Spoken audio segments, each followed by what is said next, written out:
Okay, thanks everybody for joining. We might get a few more people join, so I'll just be monitoring that. I'm going to take off my video and we're going to hand it over to Ashleigh. So I would like to introduce Ashleigh Collins. And I reached out to this team because I used to work for within that team when they were Syntegra. It was 4 years ago now. And there's an amazing clinical dietitian team. They do so many programs all throughout McHenry County, and they offer a lot of resources and services to our area. And we, the Health and Wellness Ministry had wanted to do a event for families. And this was originally supposed to be in March for National Nutrition Month, prior to all the change that has happened. And so it was going to be an event that was going to be on site. So we had to pause for a little bit, and then I reached out to Ashleigh again and shared with her that with the work that I do in my current role, that there's a lot of challenges, also just personal experiences, just everybody around nutrition. We weren't sure if we were going to do this, but I thought, gosh, we actually need this now more than ever. So regardless of how old your kids are, I think we're, the meme I used was supposed to be funny and put some humor on it. That could be Kip and I not liking the same meal. But really, there's a lot of challenges going on right now. If you are still lucky to be working, then our grocery bills are just out of this world. And what's for dinner tonight? Because we're just cooking so much at home. And then, if you have had to cut back on your expenses, if somebody is experiencing furloughs in their household, then there's even a little bit more pressure about feeding everybody and trying to feed them healthy. And then there's just a lot that we're learning about nutrition and just how it affects our own health and our children's health.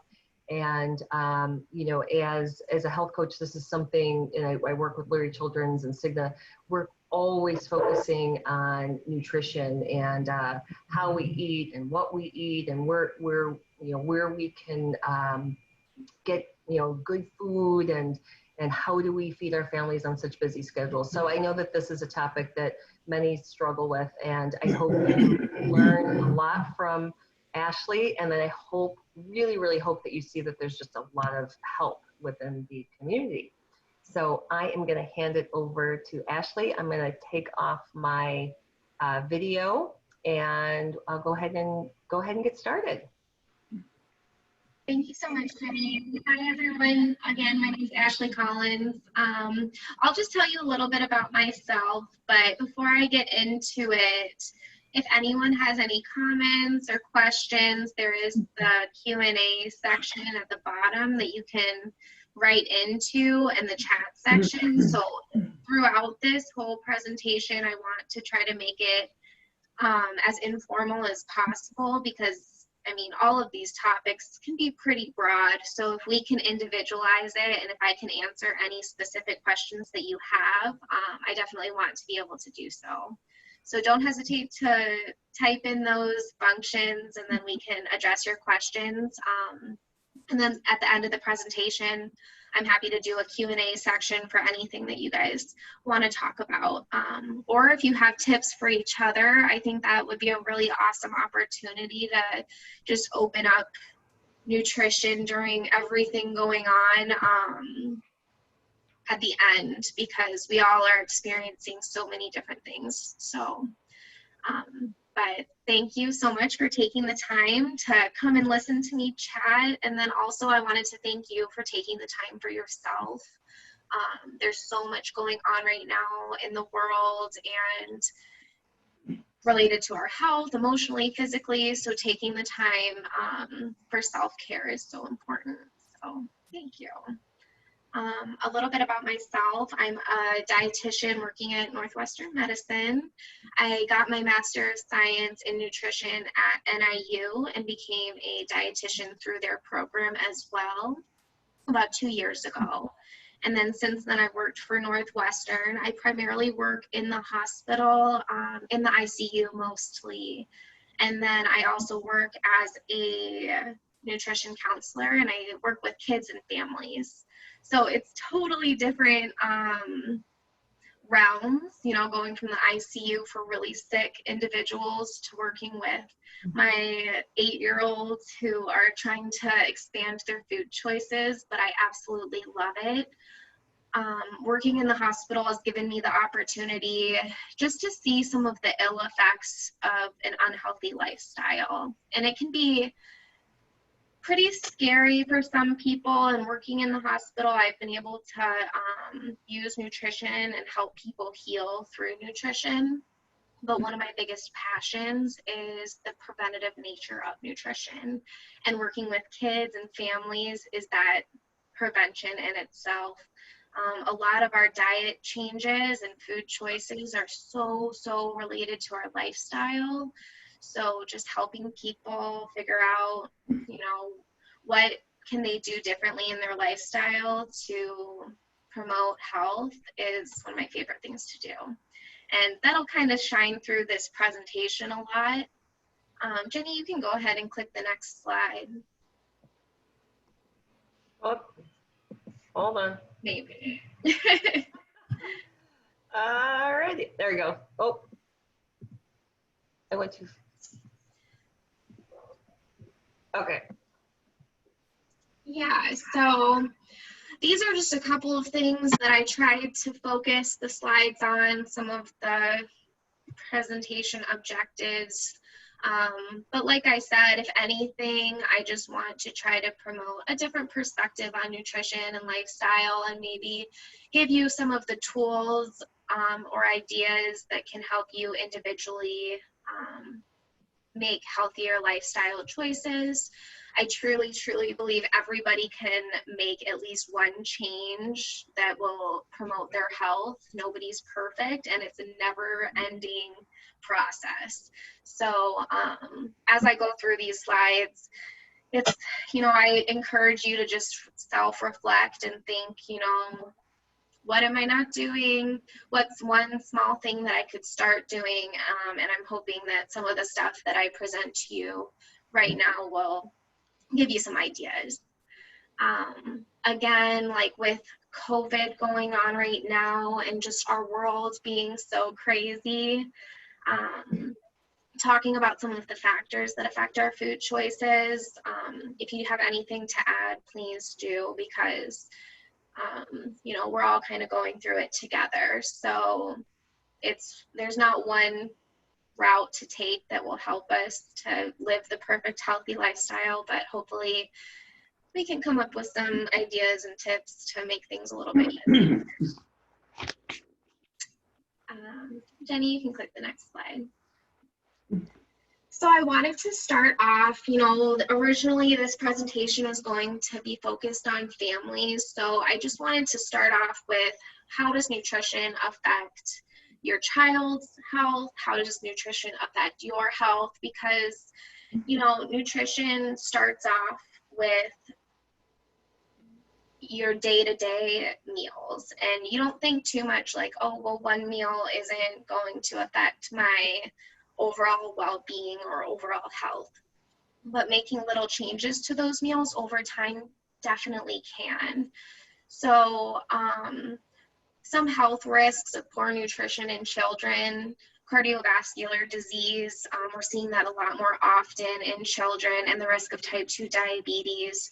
So we're seeing high blood pressure, we're seeing high cholesterol, glucose intolerance, which is all leading to type 2 diabetes, cardiovascular disease. It's leading to respiratory issues, which not only affects the child's ability to participate in sports and activities with their friends, but it also affects their sleep, which also can affect pretty much every aspect of their life. If you have a child's kiddo, then you're probably not having a happy kiddo either.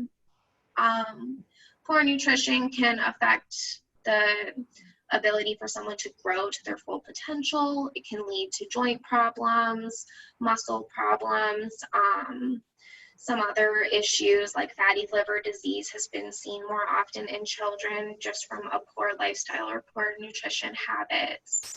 And then some things that people don't often think about is the mental health side of how nutrition affects children.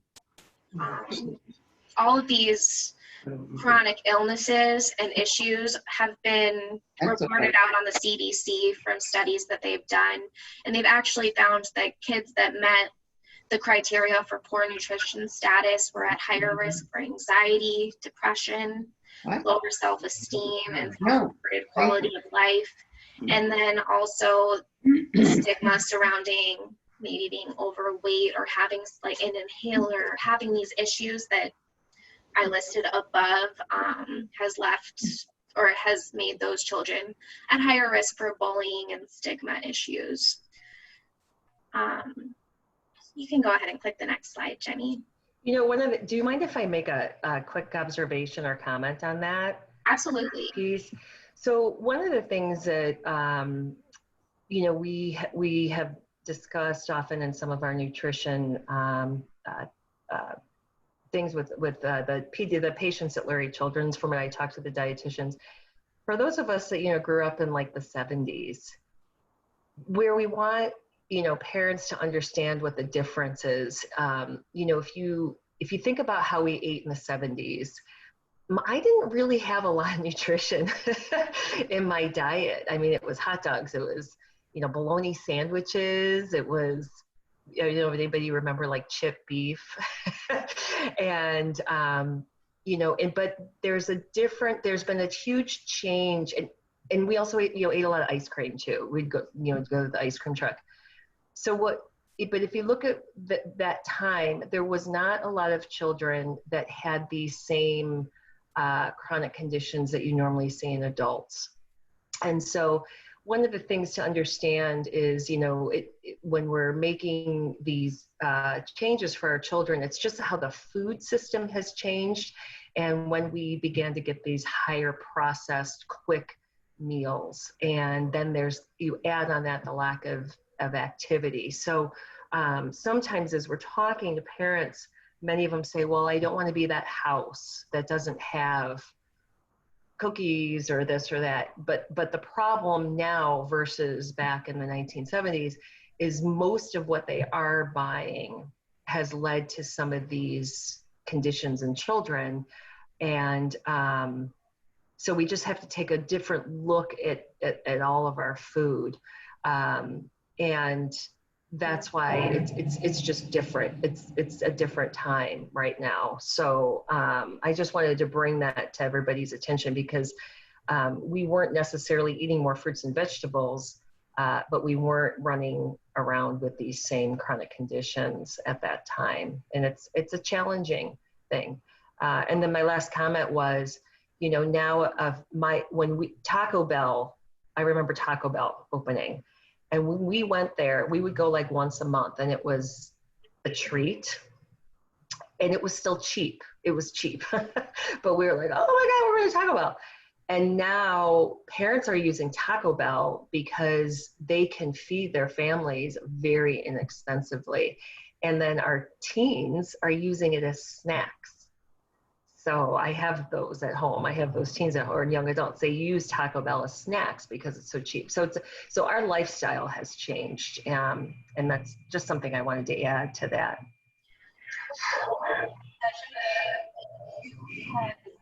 I mean, some of those factors aren't necessarily factors that we have control over. Yeah. They're adding sugar into foods to get them to last longer because it increases sales, and it makes things taste a little bit better. So there's so much going on the back end of things too, that maybe you're eating the same foods or feeding your children the same foods that you had, but it's not necessarily the same food based on composition. But as far as rates go, these chronic illnesses have been increasing in children, and it's just something to be aware of. Yeah. Okay. And then for the next slide, I don't love this slide just because it seems kind of negative. Hold on. Now I don't know why my arrow's not working. Oh, there it goes. Okay. So I preface with, let's fight these chronic illnesses together with food. But this is just a chart that shows the percent of all deaths. But my point with this slide is, you know, we're seeing that increase in some of these illnesses in children, but as you can see, like heart disease and cancer takes up significant, like almost 50% of all deaths in America. But all of the stars next to these chronic illnesses are illnesses that are related in some way to nutrition.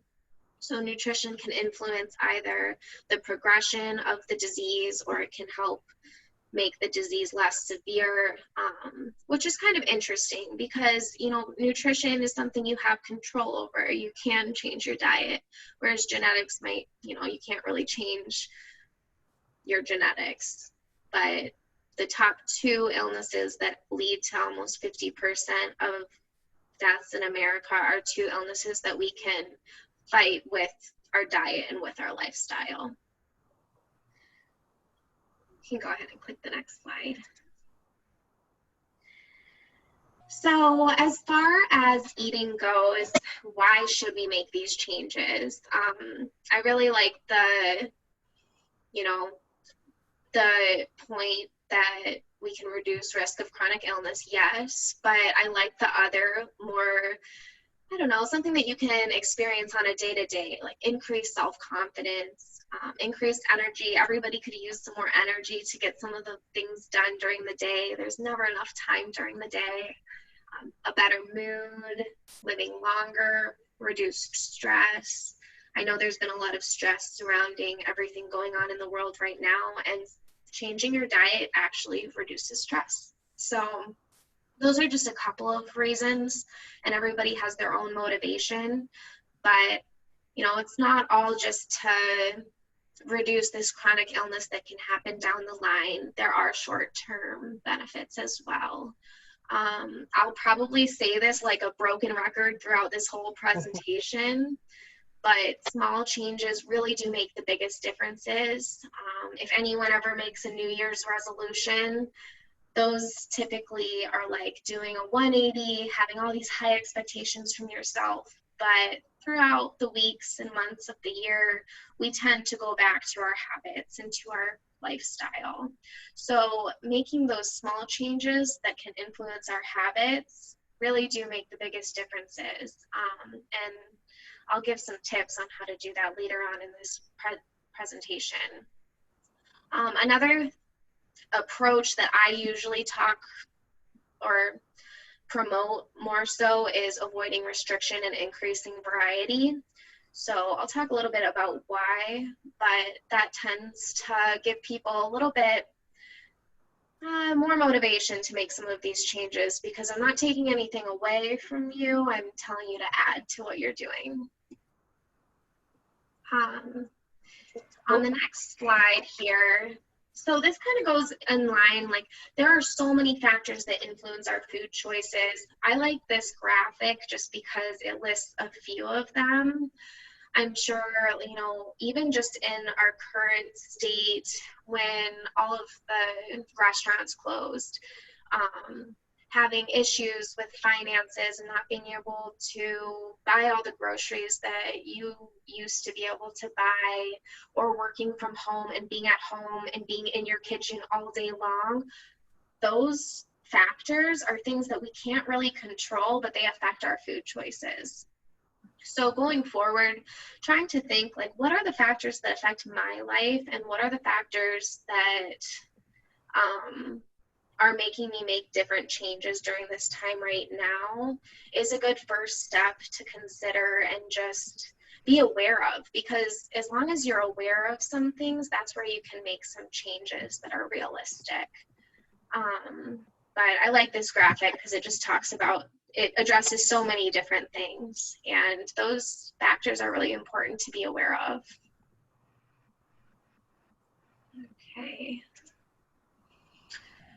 So working with kids and feeding practices, I really, really like the site ellensaterinstitute.org. I put the website link at the bottom of this slide. But she has a couple of different concepts that aren't necessarily something that is well known to a lot of people. At least it wasn't well known to me when I first started getting into nutrition and nutrition counseling. But she has this idea of eating competence. And, you know, it's something to ask yourself, because eating competent, you know, you can eat, you know how to eat, but are you a competent eater? And that's kind of a weird question. I really like this image because it has someone holding up an apple, and it has someone holding up an apple and a donut, and they're next to each other. So it's kind of an interesting picture though, because when you think of an apple or donut, do you put them level? Are they on the same level, or is the donut something that you want more? Or maybe you think, is that apple healthier? So that's why usually the donut comes up. So eating competence is the idea behind keeping those foods level and keeping them on the same playing field. So this first question, do you feel good about the food you are eating? Food is supposed to nourish you. It makes up your body. It gives you energy. So this question is interesting to me because a lot of the time people feel really good when they order food. You know, they're really excited, they're hungry, they want to eat it. But the feelings after the fact, are you guilty? Then that would indicate that that's an area that you can work on to be more of a competent eater. Do you feel like you got energy from that food? Are you happy with the food choice that you made? All food should be on the same playing field. So if you ate that apple and you feel great, that's awesome. But if you ate that donut feeling great about it too, should be the same kind of concept. Do you eat a variety of food and enjoy learning about eating new food? This is something that I love working on families with, or working with families on, because variety and food, I have so often kids that are like 5 to 8 years old that love trying new things. They're actually not picky at all, but their parents are the ones that are picky. And I work with their parents on increasing their variety. They've gone their whole life knowing what they like to eat, but trying to change your mind and figure out how to increase variety in your diet is hard. So some of the things that I like to encourage people to do is, you know, try a new food, but learn about the food, learn why people are saying it's healthy. You know, just because someone throws out that there's a healthy food or a superfood, it doesn't mean it's healthy. So learning exactly why this food can nourish your body, and then figuring out why you might not have liked it before. So one thing that it's kind of a odd concept as well, but bringing everything down to your senses. And this is a mindful eating practice. But let's say, for example, you are told broccoli is so healthy, it's a superfood, you should eat it. Learning about why you should eat it. It's a vegetable. It has antioxidants in it. It has fiber in it to help with your gut health, helps support your immune system. But then bringing it down to all 5 of your senses. So if you have broccoli, looking at it, what do you like about it? With your sight, what do you not like about it? So your sight, you're feeling it, the smell of it, hearing it. Some people laugh when I say that, but when you're cooking it, you can kind of just bring yourself down to what does it sound like when it's being cooked. And then the last thing is taste. But it just breaks down that food in a way that you don't really think about food, because all too often we are, you know, grabbing things on the go, and you don't break it down to that level. But if you're trying to increase the variety in your diet, that's an approach you can take. Do you trust yourself to eat enough for you? You know, everyone's so worried that they're going to overeat, but this question, I think, is great to ask yourself, because your body knows what you need. So are you eating enough? Are you sustaining what you need to give yourself the energy you need throughout the day? And then the last question is, do you take the time to eat? And I'm going to go into this a little bit later, so I won't ramble on about this question. But taking that time, unplugging, and, you know, putting attention on yourself and your food and how you're nourishing yourself is another thing that we all too often skip over. So eating competence is kind of a unique look or perspective into eating, but the Ellen Satter Institute goes even more into how to become a competent eater, and it's something that I challenge everybody to try to just consider when they're making their food choices. And then on the next slide, I talk a little bit about the guidelines. I don't want to go too, I'm not going to read through each of the guidelines because I provided the website through the USDA that provides the dietary guidelines for Americans. But basically, the summary of all of these guidelines that's been established through research is there's no good or bad food. It's basically just coming down to variety, proportionality, and moderation. So trying to increase that variety, trying to get all of your food groups in. The next slide, I go into what those food groups are.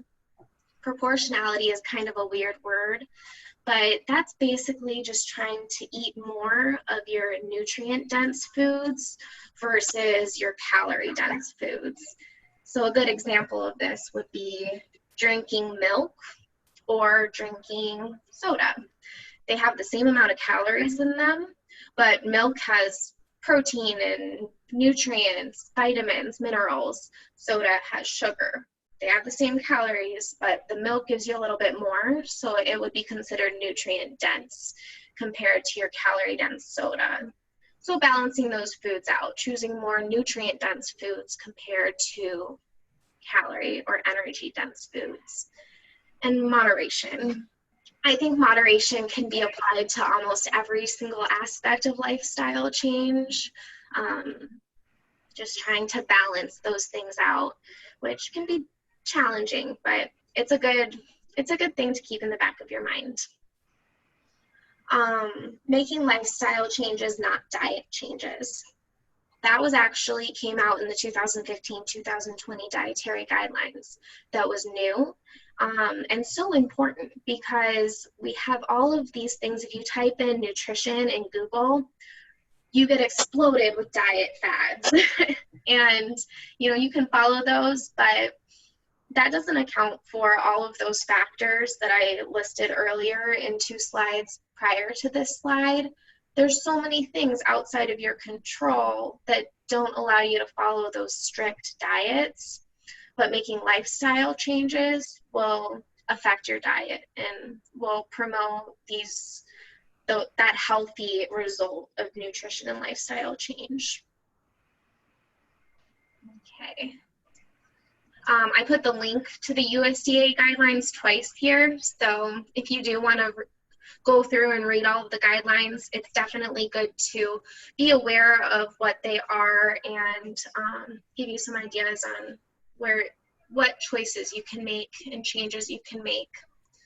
But on the next slide, I included a little bit about MyPlate. So I don't know if any of you are familiar with MyPyramid, but it's basically MyPyramid in a visual plate form. So this takes the USDA guidelines and puts it into a visual, and it's taught in all schools, but it's a little bit newer if you were familiar with MyPyramid. The idea behind it is that, I have my own plate right here, is that each of your food groups provides a different nutrient. So as long as you're getting all 5 of your food groups in each of your meals 3 times a day, then you're probably getting what you need. Trying to make half of your plate fruits and vegetables, a fourth of your plate grains, half of those grains being whole grains is also a recommendation, and then a fourth of your plate protein. And then the dairy 3 times a day is also one of the recommendations through MyPlate. There's a link at the bottom of this slide for choosemyplate.gov and they have a ton of resources for adults and for kids. I use MyPlate a lot when I work with kids. But one thing I get a lot is it's not the perfect plan. So like for breakfast, it can be a little bit challenging to get, let's say, your vegetables into your whole meal. So if you're not following this MyPlate strictly for 3 meals a day, trying to include those food groups that you don't get throughout the day and snacks between meals is a great way to increase some of your variety of your food groups. And then let's say, and I work with my kids that I work with one-on-one a lot on, you know, they love candy or sweets. And I go back to that whole theory that all food is level. Like everything is the same. There's not good, there's not bad. But a really good idea is, you know, where does the candy belong on this MyPlate? It doesn't fit within these recommended food groups. So for their snack, if they want a piece of candy, have the piece of candy, but pair it with a food group. So if you don't get a lot of vegetables in breakfast, but you want a piece of candy in between breakfast and lunch, try it with a vegetable that you've never had before. Those kinds of tricks can help increase variety and make sure that you're getting everything that you need. Okay, so the next slide. I do want to pause there. How does everybody feel about that when they're making a meal for their children, when you look at that? Does anybody have any comments? Oh, I might have, you can type it. My kids won't eat most veggies. Yeah. That's so common. Mm-hmm. A good reference or goal that I usually start off with is 4 to 6 fruits and vegetables per day. The ChooseMyPlate.gov has this really fun chart that it's each of the food groups, and each day you can do a check mark for all of your vegetables. So I've had kids fill that out, and that actually gets them to be like, I'm not getting a lot of my vegetables, what can I try? But if they're very picky eaters, you have to be a little creative with that. Yeah. Jack is 19 years old, and he still blends almost every vegetable he has in a protein smoothie. Okay, at least with vanilla protein powder, and he is 19. And then you know what? Mr. Hendricks is a little bit the same guy. So smoothies are really great because you could get almost everything from MyPlate into that one drink. Totally. Yeah. I always tell some of my really picky eaters, like in high school, your taste buds change as you get older. Mm-hmm. So if you didn't like something 6 years ago, give it a try again. But then the challenge that I make is trying to eat it in at least 5 different ways.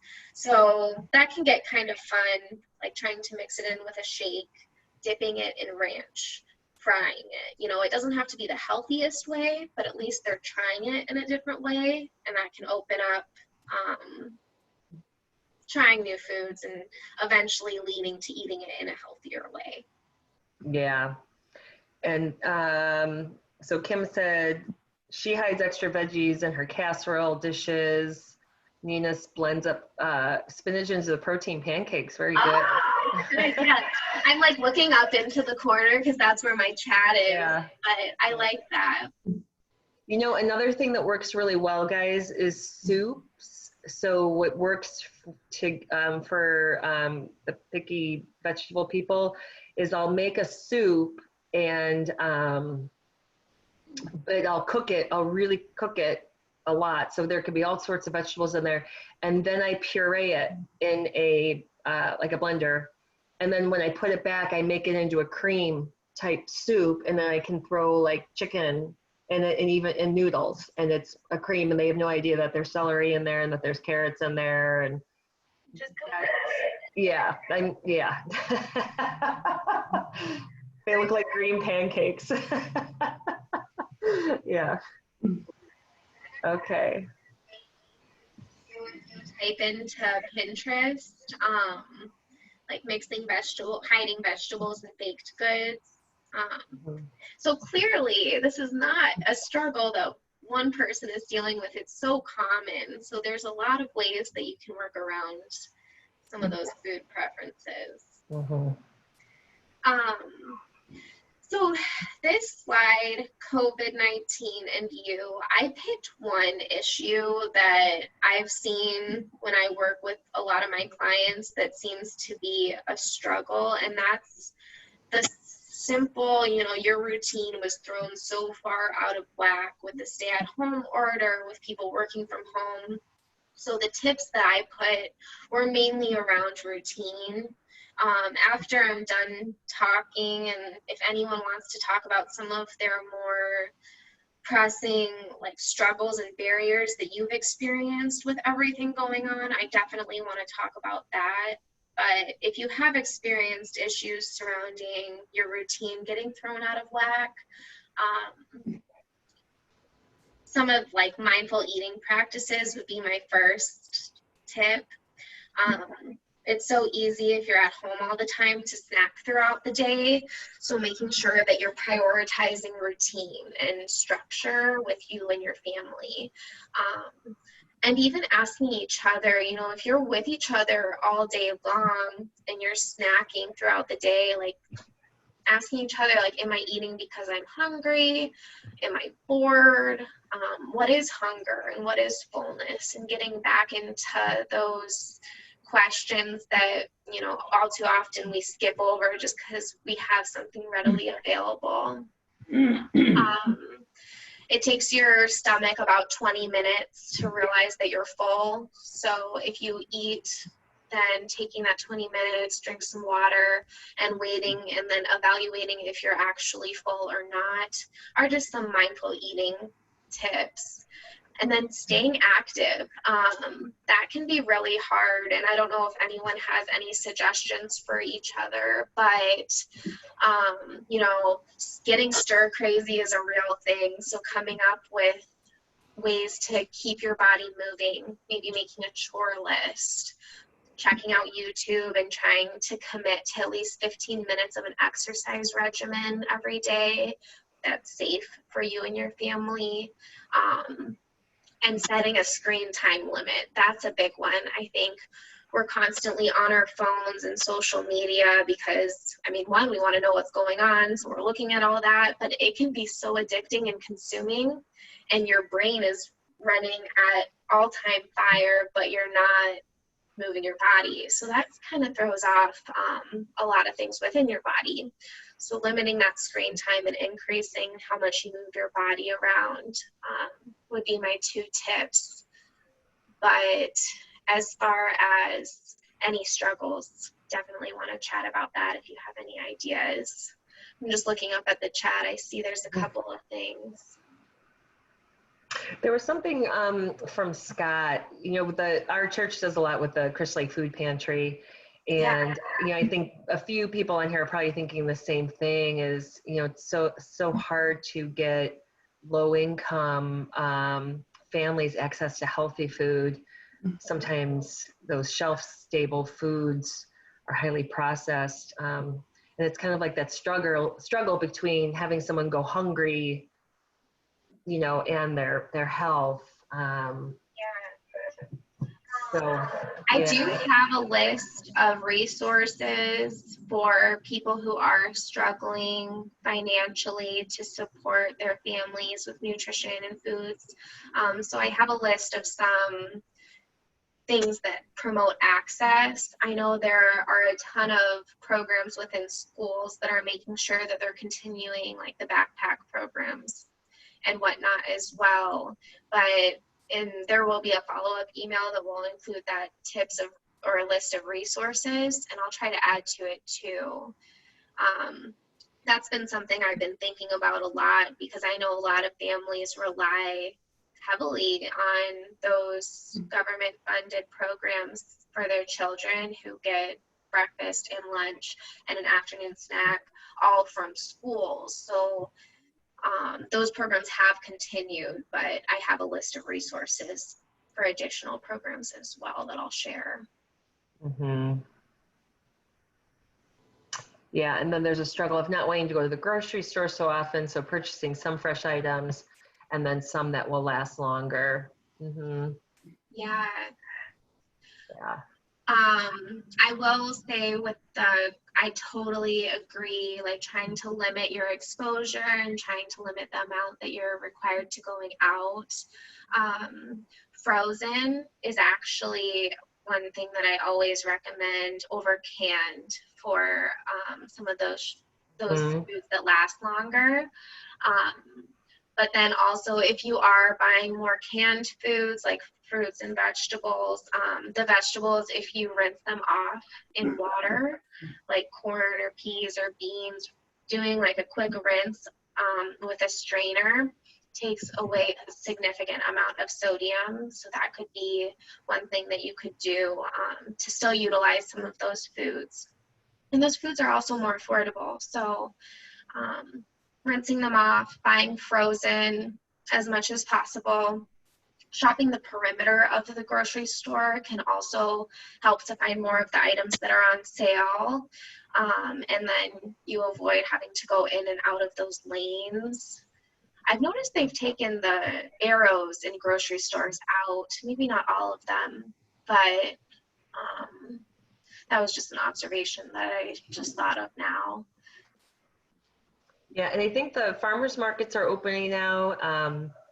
And then, you know, one of the things that I do in the tubs, like when you get like those plastic tubs of spinach or lettuce, I always, first I reach to the very back to get the one that expires later. And then I put the paper towel on top, and you put it on top on the inside, and it lasts even longer. And then, you know, then you freeze it. But those are just some tips. Yeah, this actually sparked my memory. I have a really good handout on tips to saving some money when grocery shopping. Did you do it? Yes. Yeah. What was that? Oh, Kathleen, do you have a comment? Oh, okay. Well, but I'll include the. Here, hold on. Here, I'm going to unmute Beth. I've unmuted you. Beth Gear wants to talk. Hi, Beth. Hey, I was just typing. I was just going to type and get out of the way. Just a couple thoughts as people are talking about buying like fresh food and stuff. And I have, the people who know me, I have 2 teenagers that eat me out of house and home. But I have been pretty successful shopping every like 10 to 14 days and just being mindful of the types of fresh items that I'm buying. Like we go through 4 to 6 pounds of carrots, but carrots last a long time. I make sure I pick up some fresh squash, not summer squash, like a winter squash that will last. And we use that towards the end of the time, you know, like close to when I need to go shopping again. So just another way to look at it when you're trying to get those fresh fruits and vegetables into your diet and stay out of the grocery store at the same time. The second thing is CSAs around here are starting up, and it's a great way to get those fresh fruits and vegetables without having to go to the grocery store. So if anybody's interested, you're welcome to drop me an email. I've been a member of one for several years, and the drop site is actually at my house. Oh, So, thank you. Okay. Great. Thanks, Beth. Thank you.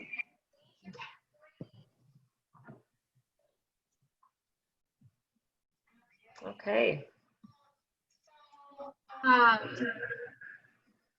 Another thing that I was thinking too, and I have this on one of my other slides on where to start, but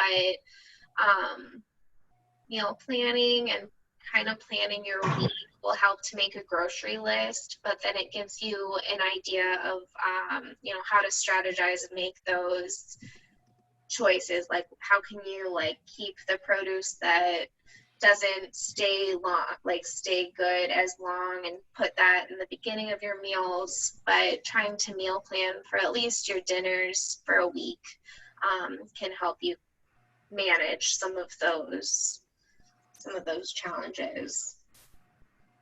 And then we have another question just while it's coming up, which I think kind of goes into a lot of challenges right now that people experience, but the importance of like probiotics and digestive health. I mean, we could answer that at the end, but if we're talking about nutrition, I don't know if you want to touch base on that real quick.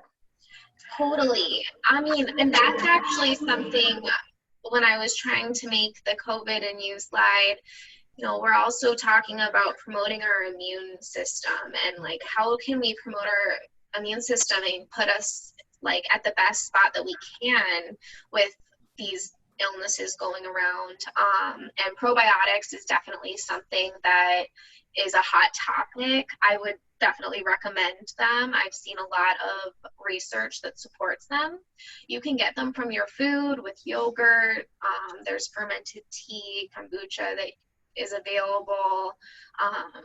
Kefir is another one that's from your food. But you can also make like at home like foods that are fermented.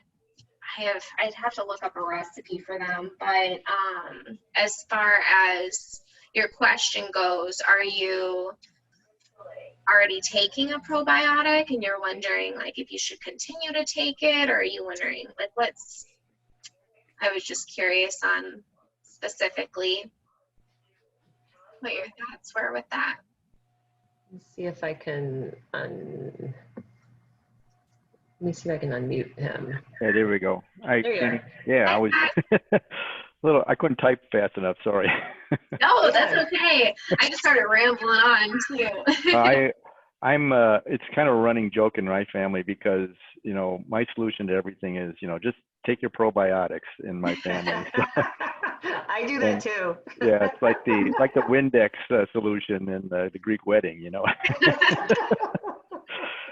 But honestly, I do believe that we're only scratching the surface of our understanding of the probiotics and digestive health and the immune system. And I take a probiotic pill every day, and I've been doing that for 5 or 10 years. And and I also take my yogurt, and I take my granola every morning. But what's challenging though is keeping the fresh vegetables in the diet, because I used to have a wonderful salad bar where I used to work at Cary up in Beloit, Wisconsin, and and I'm trying to you try to keep the salads in the greens in your diet, but it's a challenge. And so anyway, I've noticed the quality of produce that's sold in grocery stores has seemed to go down a little bit too. But frozen fruits and vegetables, although they don't always taste the same as your fresh fruits and vegetables from a nutrition standpoint, they actually have been shown to have a higher nutrient content because they take the fresh fruits and vegetables and flash freeze them. So in the fruits and vegetables that you're lacking or having a difficult time getting, checking out the frozen section and seeing if they're available there. But as far as nutrition and your probiotics go, I definitely support that. Like you said, the research is only scratching the surface, but everything I've read has been very positive, especially in regards to probiotics and your immune function. Yeah, thank you.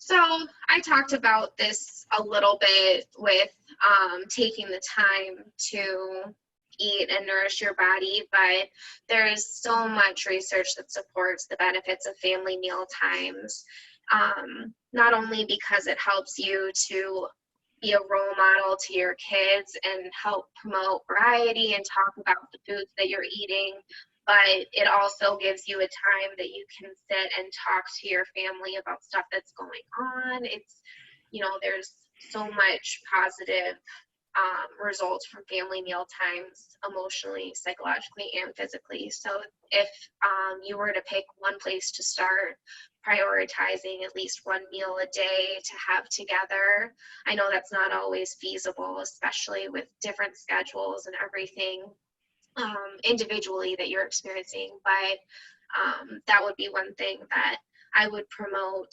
And then also supplementing the things that you're lacking from your meals with snacks, especially for kids.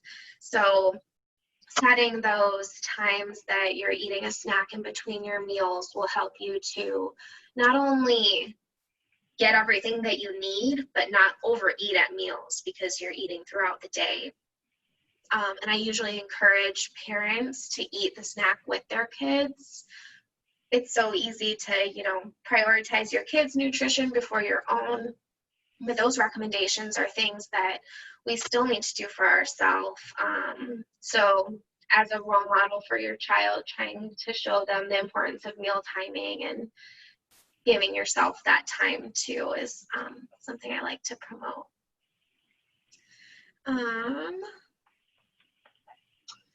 So then on the next slide, this is another concept that is talked about in the EllenSatterInstitute.org. And I won't go too far into it, but I usually bring this up for parents that are having stress with children that are picky eaters. And this is usually for your younger crowd, but Ellen Satter distributes her recommendations based on age groups. But essentially, the division of responsibility gives the parent the job of what you provide for meals, when you provide them, and where you're going to eat them.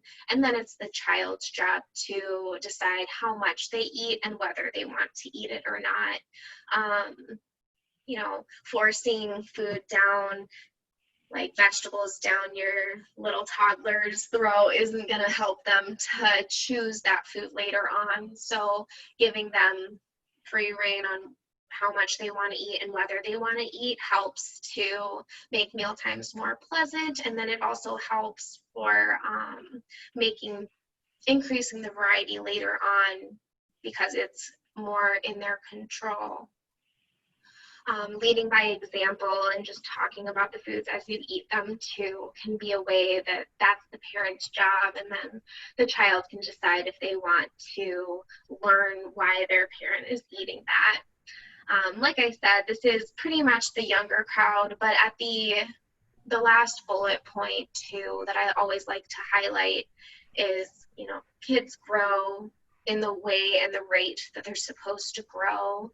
So it can be so concerning because you want your child to grow up healthy and strong, but there's so much out there with stigma, like body stigma and social media promoting unrealistic standards to take that pressure off yourself and off your child and just encourage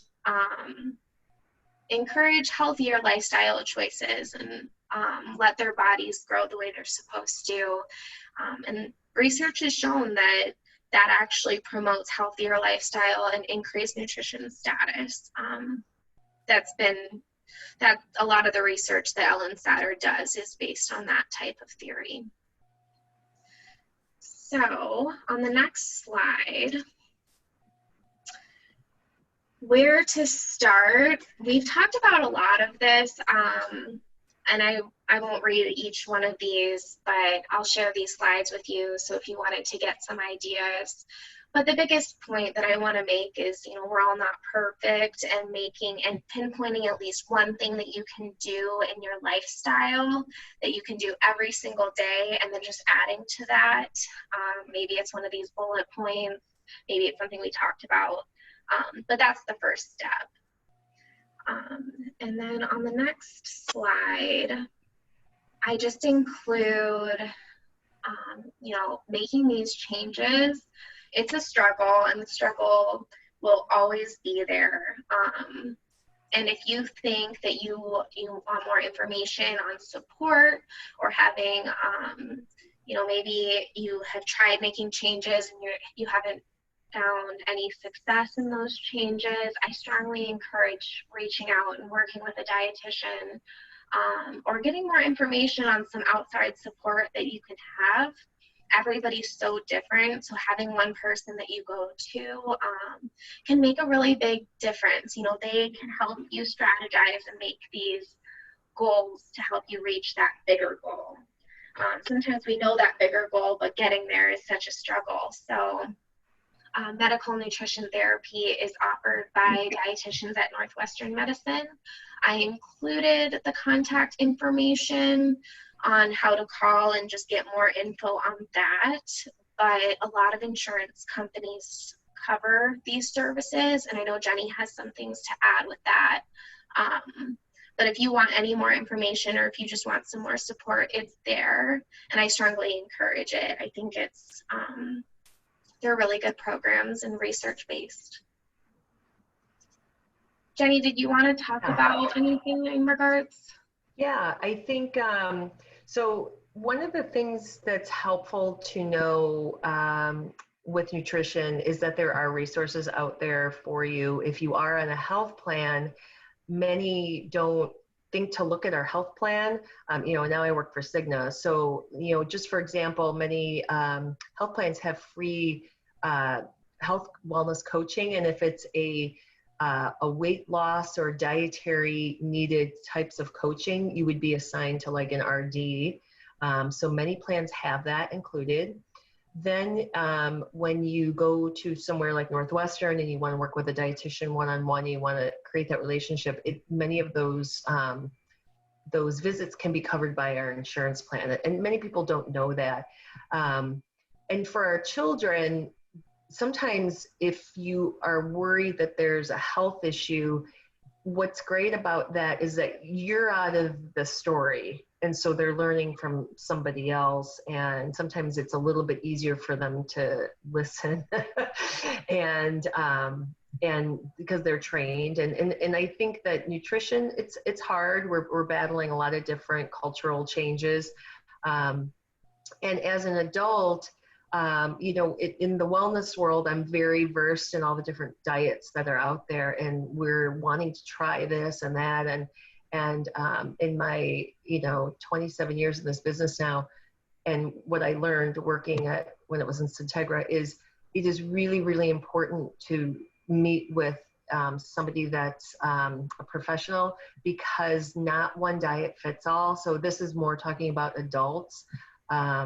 You can actually do certain types of diets that go against what you should be on. And that's one of the benefits of working with a clinical dietitian. And so that should always be your first place to go, especially like Scott brought up, if you have any digestive problems or inflammation or dealing with other health conditions. So, so I just wanted to share, and that's one of the things that I do in my job, is to help steer people toward those types of programs, to work with professionals and learn what they have coverage for with their benefit plan.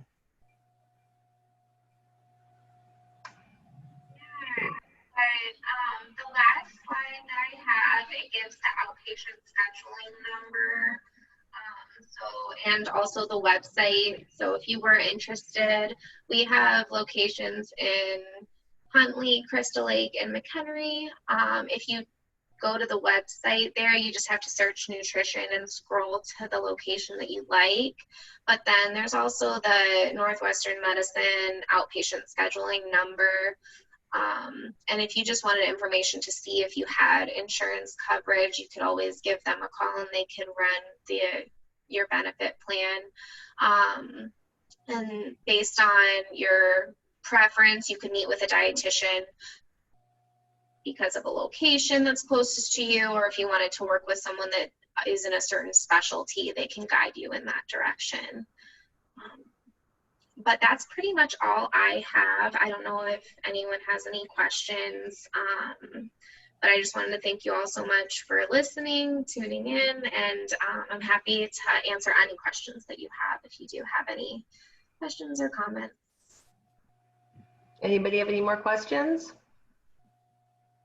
I do, actually. This is Yeah. Nina. Eric and my husband, two incredibly picky kids. Our 5-year-old is getting a little bit better, but our 3-year-old pretty much eats like 4 things, you know, and so we back and forth. This is kind of a long lead up to my general question, but you know, he is not starving. He is a chubby little guy. He will eat a lot of the things that he does like, but he won't eat a variety. So what we have tried always really hard to, sometimes we take a stand, but we've always have to try, like you it all.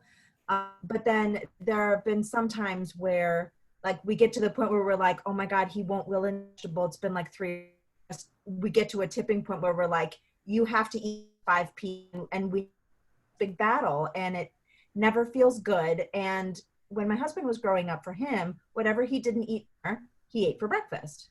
They would just put foil over it and say, okay, you don't eat it now, but I'm not giving you other things, you eat this kind of thing. And I'm horrified by the fact that we've done this twice now with my 3-year-old. It fortunately worked. And I hate it, but it doesn't feel good. It doesn't feel good.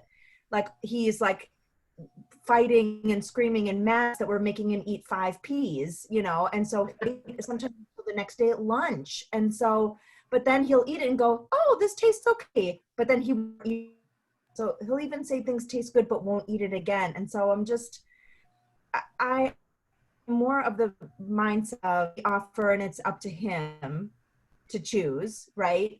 But he will legitimately never, ever, ever willingly put, I mean, it's not just vegetables, just in general, a variety of food. Even if it's like a slice of bread that looks, he's so picky.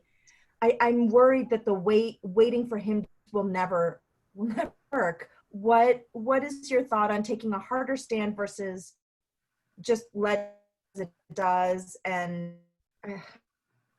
we're kind of end of our rope a little bit. Yeah, no, and I hear you. I've worked with a lot of parents, and that frustration is definitely something that I've seen them experience, because you just want the best for them. You know, it sounds like, you know, like fruits and vegetables are important, so you want him to eat them. And if he's saying no, it sounds like if he's 3, he's in that age group that saying no and then sticking to the no is like it's like a age group that they go through like a phase. It's definitely challenging. My best advice for that would be to check out the Ellen Satter website. She has a ton of different tips, and trying to do those different foods in different ways. So if he likes a certain type of condiment, or if there's a certain seasoning that you know he likes, like adding to that, but not catering just to his needs. So the website, Ellen Satter, she goes through a bunch of tips for picky eaters, but in regards to taking a harder stance, I usually lean more towards, you know, let them make the choice, but just keep offering it to them. I actually kind of like the idea of wrapping up the dinner that he didn't eat and then offering it at breakfast and seeing if he'll eat it. But the biggest thing is like trying to just let him like offer what you offer him and let him choose what he chooses, but decreasing the stress around it.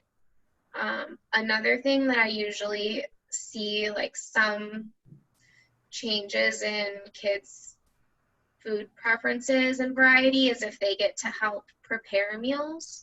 So I know he's 3, but having him be involved in cooking, eating, and cleaning up could also be another strategy.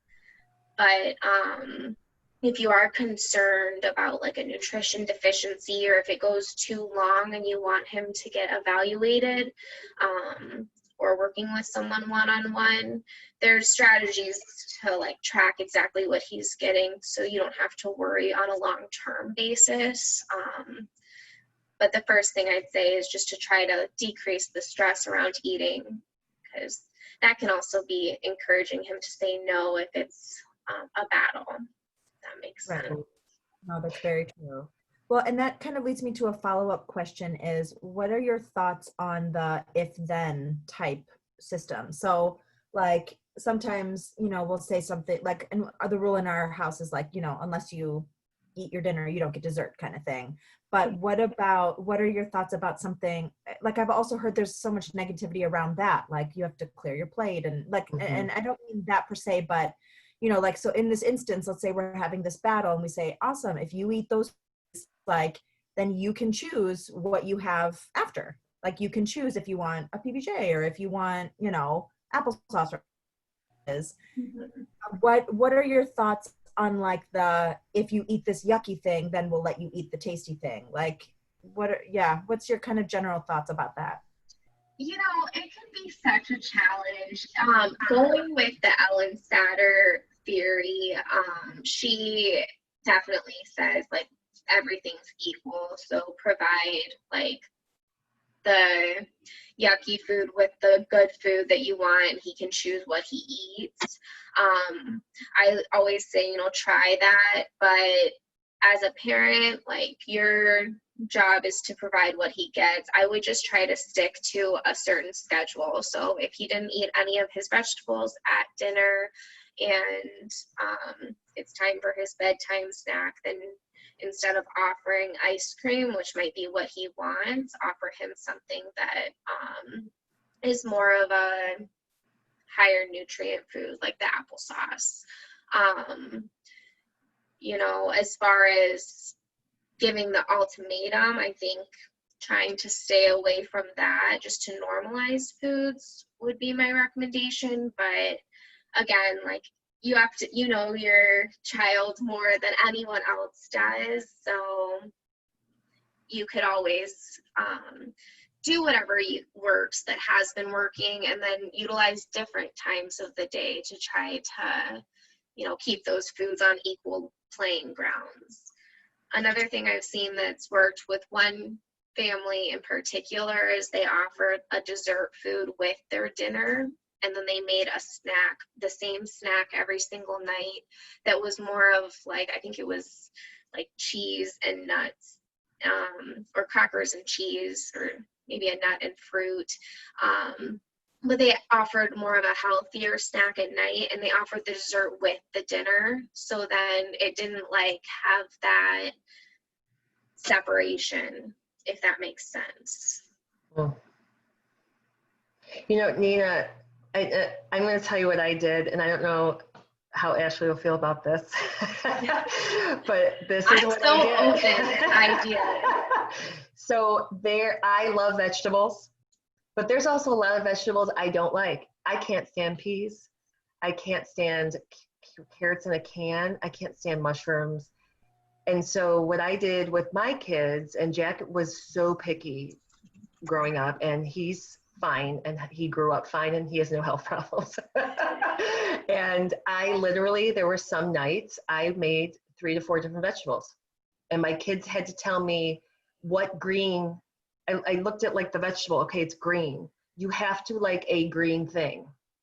I don't care, you know. So then, depending on what I made, Jack always had his, believe it or not, which is strange, he liked grilled asparagus and then also roasted broccoli, because they would be seasoned. So that was always Jack's thing. So if we were serving a green vegetable, Kip would have his peas and Jack would have his asparagus. And I did it because I was willing to do that for vegetables. I was willing to cook all that.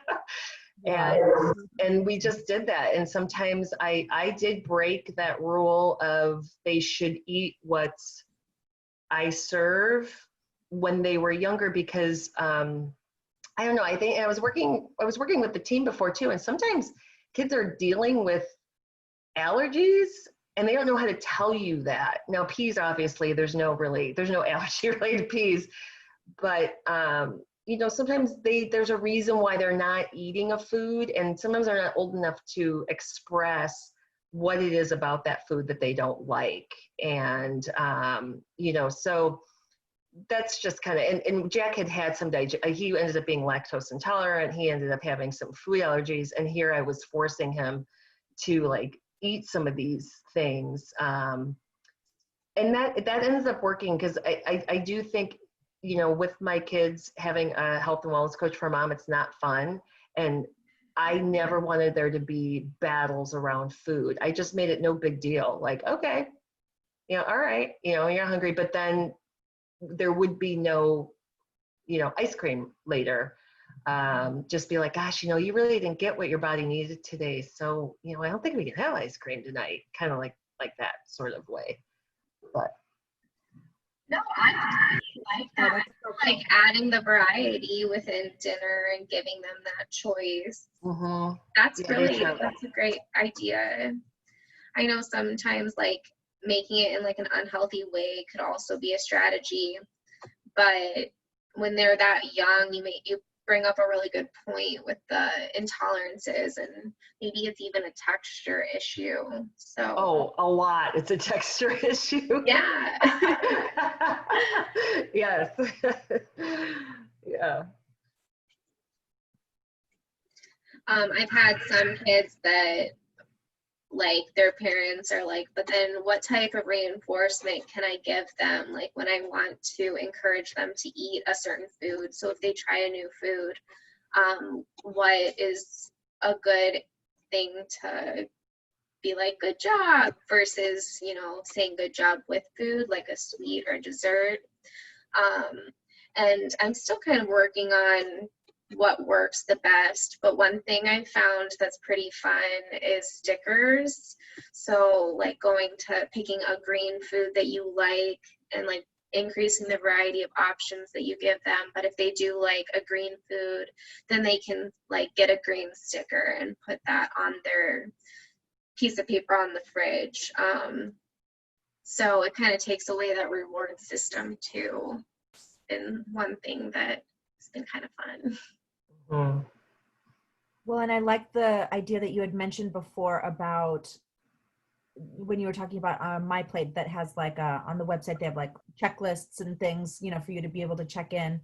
Mm-hmm. And something that I've kind of in the back of my mind considered is just doing some taste testing in general and just saying like, you need to pick 3 vegetables that you are willing to eat or something like that. And then just say, I will do my best to cook those as often as possible. But like, so far, there's not a single thing that both my kids will eat. And so, you know, and maybe that means that I will have to cook 2 vegetables all the time, but, or often, but just the idea of like a scientific approach to it and saying like, awesome, okay, we're going to make this big checklist. You tell me yes or no. We'll try them out. And because like, I know my older son will eat edamame every day of the week. So we make a ton of edamame because he likes putting salt on it, and fine. Okay. Not ideal, but okay. But like my younger son, it's just hit or miss too. So he'll eat it one day and then the next day he'll scream if he sees it on his plate. So it just like, you just can't win. But, 5 is my favorite like age group to talk about food preferences with, because they're so like, they have such strong emotions around food. oh my God. Unbelievable. But I mean, as far as the MyPlate goes, I'll include that in some of the handouts. It's kind of hard to find the chart. I have it saved, so I'll include that in the follow-up email. But I've worked with kids from 2 years old to 17 years old who follow that chart. And on MyPlate, there's some recommendations for how many servings of fruits and vegetables, protein, grains, and milk for each age group. So I'll include that as well. That'd be super helpful. Thank you. Yeah. Joyce or Kim, do you have any comments or questions? Nope, I don't think so. Well, thank you guys so much for taking the time to listen to me and for chatting. It was really a cool experience. It's funny, like technology has broadened so much for us. So I'm just really thankful for having the opportunity to talk to all of you. My email is on the first slide of this PowerPoint. So if you have any direct questions, feel free to reach out.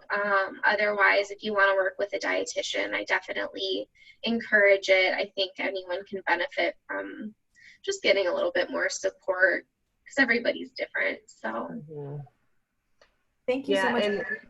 Yeah, we'll record this, so it's been recorded. So if anybody you think may benefit from this, you know, Eric will have it so we can share it, and then I will send Lisa in the office all of Ashleigh's handouts and attachments and resources, and then we will get it out to you all. Thank you very much. Okay. Awesome. Thank you guys so much.